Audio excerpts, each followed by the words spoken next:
Kitchen garden में welcome कहता हूँ। आज की जो वीडियो है वो मैरीगोल्ड के मुतालिक है। मैरीगोल्ड जिसे हम आम ज़ुबान में गेंदे का फूल भी कहते हैं, और ये आजकल जो है वो मार्केट में बहुत ज़्यादा सस्ता है और सीजनल फ्लावर और आपके गार्डन की जो डेकोरेशन है वहाँ पे ये बहुत ज़्यादा जो है वो कारआमद साबित हो सकता है। ये वैसे नेचुरली जो है वो 2 कलर्स में पाया जाता है, एक orange and this one is yellow, लेकिन इसके अलावा ये पिंक कलर में भी इसको हम ट्रांसफॉर्म कर सकते हैं। मैं अपने नेक्स्ट वीडियो में वो भी आपको बताऊंगा कि गेंदे के फूल को, मैरीगोल्ड को कैसे हम पिंक कलर में जो है वो ट्रांसफ़र कर सकते हैं।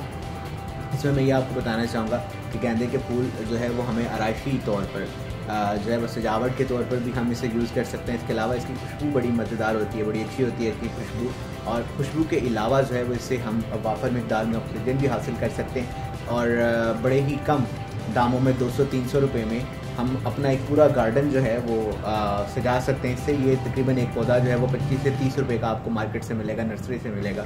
और इसके अलावा अगर आप इसके सीड लगाना चाहते हैं तो सीड का सीज़न फ़िलहाल तो नहीं है, इसका सीजनल ये पौधा होता है, सीड का सीज़न नहीं है। इसमें ये कि सीड अगर आप इसके प्लांट करना चाहते हैं तो जनवरी के जो हमारे पास फोगी सीज़न जब ख़त्म हो जाता है तो जनवरी के लास्ट में या फेब के स्टार्ट में जो है वो आपके इसके सीड जो हैं वो दोबारा से प्लांट कर सकते हैं। और thank you very much for watching make Pakistan clean and green. Thank you so much.